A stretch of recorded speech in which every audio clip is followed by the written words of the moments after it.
अब यहाँ किसी ने फिर नानक साहब के बारे में पूछा है, इसने भी उसके बारे में बकवाद कर रखी है। नानक साहब का से तो अच्छा था, विद्या कुछ भी नहीं थी, उस भाषा के ग्रामीणों में तो जानता था, वेदादि शास्त्रों संस्कृत कुछ भी नहीं जानता था।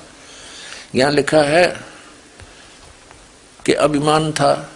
जब कुछ अभिमान था तो मन प्रतिष्ठा के लिए कुछ दंभ यानी पाखंड भी किया होगा, इसलिए उनके ग्रंथ में जहाँ तहाँ वेद की निंदा और स्तुति भी है।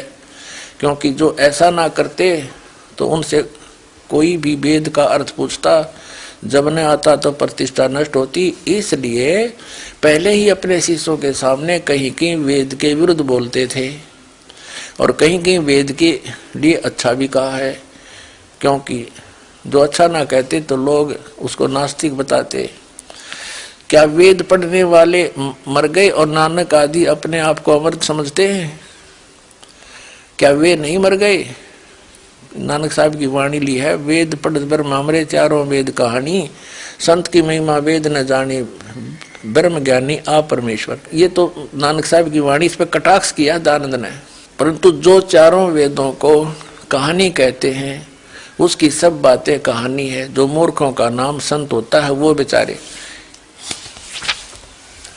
वेदों की महिमा कभी नहीं जान सकते। नानक जी वेदों का मान करते तो उनका संप्रदाय न चलता, वे गुरु बन सकते। तो ये थे वो महर्षि। इसके द्वारा अनुभव आपका सत्यार्थ प्रकाश के अंदर दिखाया और भी दिखाएंगे। वो सत्यार्थ प्रकाश नहीं, वो सत्यानाश प्रकाश है। कितने जीवों का नाश कर दिया, अज्ञान भर दिया, नास्तिक बना दिए, राक्षस बना दिए। देखा, अब इसने खुद परमात्मा के ऊपर कटाक्ष कर दिया। और जिन्होंने भगवान मिला, नानक साहब जी खुद देख कर आए सतलोक, परमात्मा के साथ गैर वापस आए, उसको मूर्ख बता रहा है। क्या करें ना, ईशा नहीं से दिखा करें, चोरा न चोर दिखा करें, तो मूर्ख न मूर्ख दिखे सब। कलियुग के महर्षि दानंद जैसे तो बहुत दूर की बातें, ये तो कुछ भी ना जाने था। मेरी भांग पिए पड़ा रहा, अगर तर बुला कर समाधि भांग पी कर बैठ जाता, पड़ा रहता 6-8 घंटे बैठा रहता। इन्हों लोग इन्हों सोचते भाई तो महर्षि पड़ा है और समाधि ला रहा है, और पी के भांग आदमी चाहे जाडे में बैठा रहो चाहे सर्दी में कितना पड़ा रहो, शराब पी के उसने क्या पता। अब ये भांग पीता था महर्षि दानंद। और किस चीज में लिखा है ये देखिएगा। महर्षि दानंद सरस्वती का जीवन चरित्र अमर शहीद पंडित लेखराम द्वारा संकलित प्रमाणित उर्दू भाषा का आर्य भाषा में अनुवाद। अनुवादक हैं आर्य महाउपदेशक श्री कविराज रघुनंदन सिंह निर्मल। संपादक हैं पंडित हरिश्चंद्र विदालंकार। प्रकाशक आर्य समाज नया बास दिल्ली 6 स्वर्ण जयंती के उपलक्ष्य में। इसके पृष्ठ नंबर 38 पे ये देखिएगा, ये यहाँ का महर्षि दानंद। ये क्या कहता है, 1 अक्टूबर सन 1856। देखियो 1857 में इनके विषय में लिखा कि स्वतंत्रता संग्राम में इनका बड़ा योगदान था। और सन 1856 अक्टूबर में तो भांग पिए पड़ा था। ये देखो 1 अक्टूबर सन 1856 बुधवार तदनुसार आसोज सुदी 2 संवत 1913 को दुर्गा कोहू के मंदिर पर जो चांडाल गढ़ में स्थित है पहुंचा। वहां मैंने 10 दिन व्यतीत किए। अपने आप लिख रहा है स्वामी जी। वहां मैंने चावल खाने बिल्कुल छोड़ दिए और केवल दूध पर अपना निर्वाह करके दिन रात योग विद्या के पढ़ने और उसके अभ्यास में संलग्न रहा। दुर्भाग्य से इस स्थान पर मुझे एक बड़ा व्यसन लग गया, अर्थात मुझको भंग सेवन करने का अभ्यास पड़ गया। सूंघता था, चाय पीता था और नंगा रहता था। देखिएगा स्वामी दानंद जी का ये जीवनी। पंडित लेखराम कृत महर्षि दानंद सरस्वती का जीवन चरित्र। प्रकाशक हैं आर्य साहित्य प्रचार ट्रस्ट।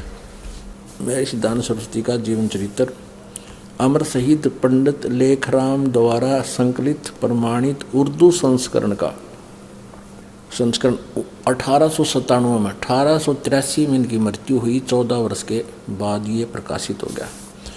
आर्य भाषा हिंदी में अनुवादक हैं स्वर्गीय कविराज रघुनंदन सिंह निर्मल। संपादक हैं डॉक्टर भवानीलाल भारतीय, सेवानिवृत्त प्रोफेसर तथा अध्यक्ष दानंद शोध पीठ पंजाब विश्वविद्यालय। प्रकाशक हैं RS साहित्य प्रचार ट्रस्ट, ये खारी बावली, इतने 455 खारी बावली दिल्ली। इसमें देखिएगा 92वें पृष्ठ पे ये 92 है, ये मिस प्रिंट सा हो रहा है। यहाँ देखिएगा, एक बार हरिद्वार से गढ़ मुक्तेश्वर तक और पश्चात कर्णवास और रामघाट तक स्वामी जी सीधे चले आए, फिर लौटकर गंगा के तट पर साथ साथ आए। इसी समय में पंडित ज्वाला प्रसाद गौड़ पिलखणी निवासी जिला बुलंदशहर वर्णन करते हैं कि पहले पहले मुझे स्वामी जी के दर्शन कर्णवास में वैशाख मास संवत 1924 में हुए, जब यूँ 46 वर्ष का था। संवत 1924 में हुए तो वहाँ गंगा के तट पर स्नान करके नग्न बैठे थे। है बहुत तरह के दे भैया, वहाँ गंगा के तट पर स्नान करके नग्न बैठे थे, लंगोटी सूख रही थी। अब स्वामी जी ने अपने उस सत्यार प्रकाश के अज्ञान को ऊपर रखने के लिए, क्योंकि उन्होंने 7वें अध्याय के सत्यार प्रकाश समोल्लास नंबर 7 में स्पष्ट किया है कि परमात्मा साकार है न निराकार है, जबकि वेद साकार बता रहे हैं। ये देखिएगा, ये वही सत्यार प्रकाश है और इसके 7वें समोल्लास में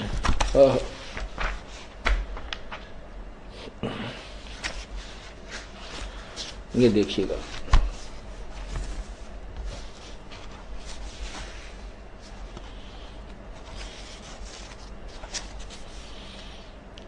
एक 154 पे कहते हैं परमात्मा निराकार है, 7वां समोल्लास। और यहां प्रश्न नंबर 154 पे लिख रहे हैं, प्रश्न किया किसी ने कि ईश्वर साकार है व निराकार? उत्तर निराकार। और क्योंकि कहते हैं सच्चाई छुपाई नहीं जा सकती। कबीर जी कहते हैं, कबीर परमेश्वर जी कहते हैं कि चोर चुराई तूंबड़ी गड्ढे पानी में, वो गड्ढे व ऊपर आवे न सच्चाई छनी ना। अब किसी चोर ने तुम्बा चुरा लिया और उसने पानी में गड्ढे, पानी के अंदर छुपावे दबावे, वो दाब के थोड़ी बहुत मिट्टी माटी डाल के ऊपर ना आवे, इतने पीछे साथ ही साथ वो ऊपर आ ले। कहते चोर चुराई तूंबड़ी वो गड्ढे पानी में, वो गड्ढे व ऊपर आवे न सच्चाई छनी ना। अब स्वामी जी ने अपनी अज्ञान को थोपने की चेष्टा की कि परमात्मा निराकार, लेकिन उसको छुपा नहीं सका, क्योंकि वेदों में साकार लिखा है और उन्होंने खुद भी लिखना पड़ा कि परमात्मा की उपासना से परमात्मा का साक्षात्कार हो जाता है। ये देखिए 155 पृष्ठ पे, चमन पे तो कहा निराकार है 154 पे, और एक यहाँ क्या लिखा, परमात्मा निराकार है। नानक साहब के बारे में पूछा है, इसने भी उसके बारे में बकवाद कर रखी है। नानक साहब का से तो अच्छा था, विद्या कुछ भी नहीं थी, उस भाषा के ग्रामीणों में तो जानता था, वेदादि शास्त्र और संस्कृत कुछ भी नहीं जानता था।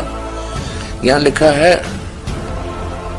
कि अभिमान था, जब कुछ अभिमान था तो मन प्रतिष्ठा के लिए कुछ दंभ यानी पाखंड भी किया होगा, इसलिए उनके ग्रंथ में जहाँ तहाँ वेद की निंदा और स्तुति भी है, क्योंकि जो ऐसा ना करते तो उनसे कोई भी वेद का अर्थ पूछता, जब न आता तो प्रतिष्ठा नष्ट होती। इसलिए पहले ही अपने शिष्यों के सामने कहीं कहीं वेद के विरुद्ध बोलते थे और कहीं कहीं वेद के लिए अच्छा भी कहा है, क्योंकि जो अच्छा ना कहते तो लोग उसको नास्तिक बताते।